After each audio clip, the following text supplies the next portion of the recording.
it's clean, the interior's fantastic, it looks sharp. So why was it so cheap?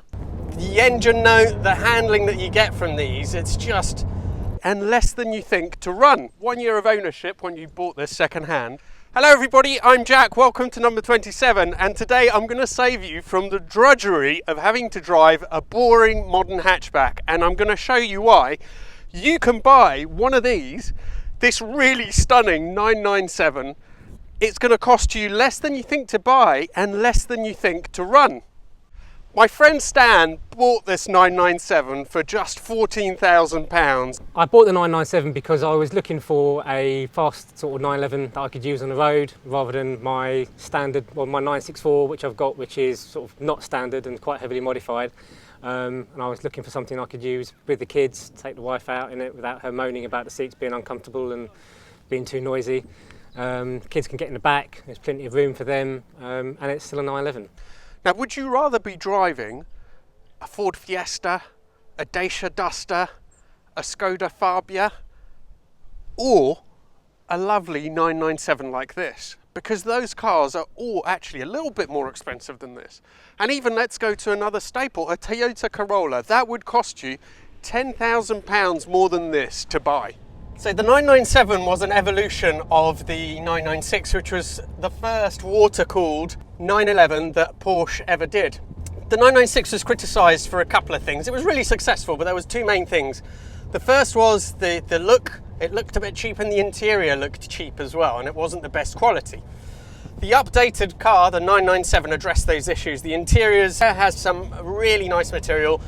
This one, I think, has the leather pack, so it has leather all over the dash. And it just has nicer materials and a better design. This is a Series 1 997, so it was further improved for the second series. But also externally, it looked better as well. There wasn't really anything wrong with the way that a 996 handled, and indeed, these are a little bit heavier, but they're still great. Stan had a hack for this so that the exhaust is permanently on, or the valve is always open, and it sounds good. Interesting.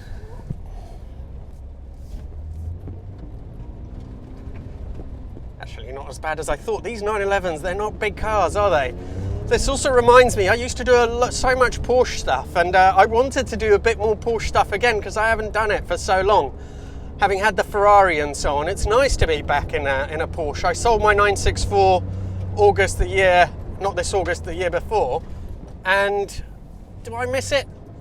I don't know, I miss it a little bit, but I am happy that I've experienced other stuff. Now, Fiestas are brilliant. They're really great little cars, but they are not a Porsche. And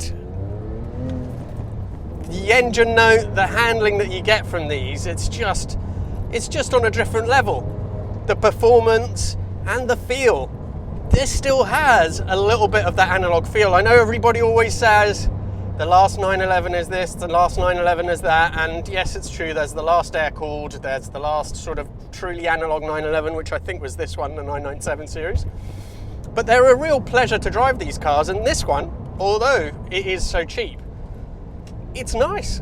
It's not, 350 horsepower, I think this version of the 997S had, and it's not blisteringly quick, but it's definitely fast enough. Little bit of play in the gearbox there. I think that the linkage could probably do with being looked at, but all in all, look at the quality of the interior. It hardly looks worn. I mean, what an absolute bargain for £14,000.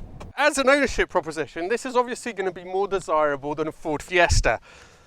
It looks better, it's going to be more exciting to drive, it's a 911, it's a Porsche. So, I mean, of course you're going to want one of these if you can have it, right? But you think, okay, well, what is the issue with that going to be? Well, the biggest problem is going to be running costs. And I think this is where I'm really going to surprise you. So I've done a bit of research for once.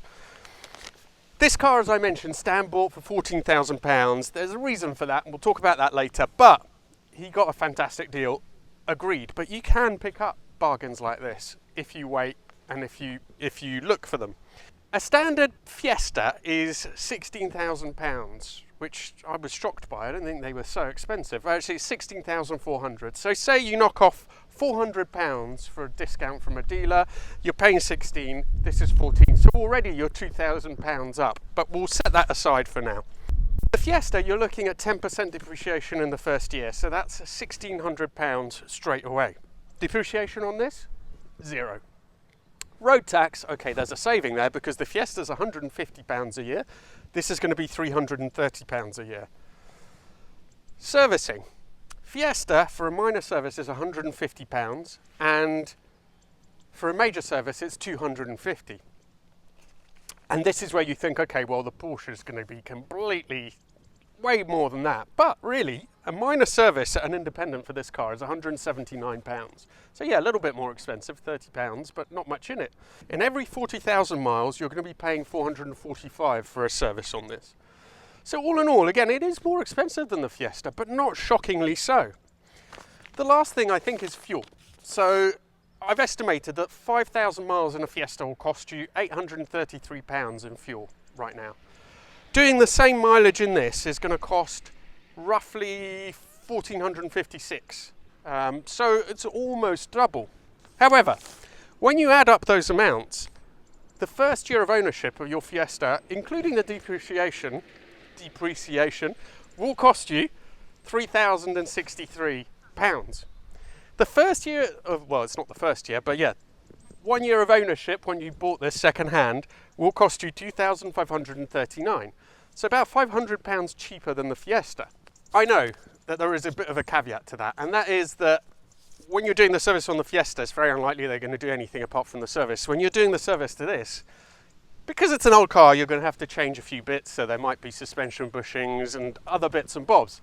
However, let's go back to the saving that you had initially, the £2,000 that you saved when you were actually buying the car. That's going to be plenty to cover you for a year or two of unexpected expenses on this 997. Okay, the next thing is, well, a Fiesta is really practical. What about this 997? Well, it's not going to be as practical as a Fiesta, I agree with you, but actually I think it's going to surprise you a little bit. First of all, it's a four-seater, so let's have a quick look at that. Got reclining seats, and so there you go, 4 seats. So admittedly, it's 4 seats, but the rear seat, somebody like me would struggle with a little bit. So yes, I wouldn't fit in this, but I think children up to the age of what, stands about 8 or 10? Yeah, so if you have young kids, it's fine. You can sort of justify it to your wife. And then at the front, for a sports car,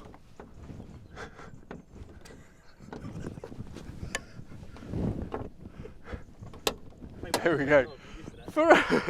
For a sports car, it's actually got a fair bit of room. Can you zoom in here and show everybody? Stan's already got a load of prospective parts for the car. Don't take any notice of that, because obviously this car is perfect and he doesn't need to change anything on it. But all the same, you can see there's a fair bit of room. If you need to go and do shopping and stuff like that, there is room for stuff that you can take. So it's not the most impractical car in the world, and on top of that, it is going to be super reliable. It's German, it's a Porsche. Actually, hold on a minute. These are actually infamous for a major issue that they tend to have, and that is bore scoring of the engine. So the Nickel linings tend to wear, and if that's the case, then you end up with a really expensive bill. However, the solution to that is when you buy one of these, just make sure that you get it inspected properly and that you get them to go and have a look in the bores with a little video camera and make sure that the bores are fine. Did you do that, Stan? Stan didn't do that, but I'm sure this one is all right. Generally, they tend to go within the first sort of 60, 70,000 miles. Tend to go, I think, between 40 to sort of 60, 70,000. So 40 to 60,000. So this has how many miles on it, Stan? 90. This has 90,000 miles. So really, if it's got to this stage, the likelihood is it's going to be all right. So you can tell this car looks really, really good. It's clean, the interior's fantastic, it looks sharp. So why was it so cheap? The car was quite cheap because basically it's a Cat S, so it's been in an accident before and then been rebuilt. The definition of the sort of Cat S seems to be quite sort of vague, so what people classify as structural damage seems to be a little bit open to interpretation, but the damage on this was all bolt-on parts, and a lot of it was parts you'd replace on a car of this age anyway. So I took the opinion that actually I'm saving quite a lot of money and it makes sense to pay a bit less and get basically the same car. That means that it was written off, supposedly with structural damage. However, if you're clever about these things, like Stan was in this case, you have to have a look at the damage. Originally, he had a picture of the damage, see how it was fixed. And in actual fact, the wings, for example, on this car are bolt-on. So although there was quite a lot of damage there, it wasn't actually structural, and that's how that's how Stan actually managed to get himself a bargain. It's nice. It feels pretty tight. I think that Stan is changing one of the lower suspension arms at the front because he reckons there's a little bit of play in there, but you know, it doesn't feel bad to me. The steering is nice and tight. He's had a look, he's had the wheels off and stuff, he's looked under the car. It is super clean, it's been fixed properly, and really you're not losing out on anything. You know, if you're buying a car for this amount of money, £14,000 for a car like this, it's just a win-win for Stan, I think. As a matter of fact, when he sells it, if he does, he's thinking of keeping it now, but if he ever sells it, I was thinking of maybe buying it myself. You know, whenever I have to change the Alpha, it's only 4,000 more than the Alpha, it's you know, be nice to have a Porsche again for a while. Okay, so I've given you a perfect rational argument as to why you immediately have to go out and get yourself a 997 just like this Carrera S. Free yourself from the drudgery of having to drive a modern economy, crappy, boring economy box car. Get yourself something fun like this while you still can. Petrol cars, or the sale of new petrol cars, will be banned from 2030. I know that that doesn't mean that this kind of car will be banned. Second-hand cars will still be around. But I'm telling you, once they are banned, fuel will become more expensive, petrol stations will become scarcer. Now is the time to drive petrol cars if you're a true petrol nut. And yes, it won't be quite as cheap or quite as, you know, as everyday good as a little hatchback. But if you're a true petrol head, I think that the compromises are well worth it. Thank you so much for watching. Look forward to seeing you for the next video. Please do subscribe to the channel and onto my Instagram as well.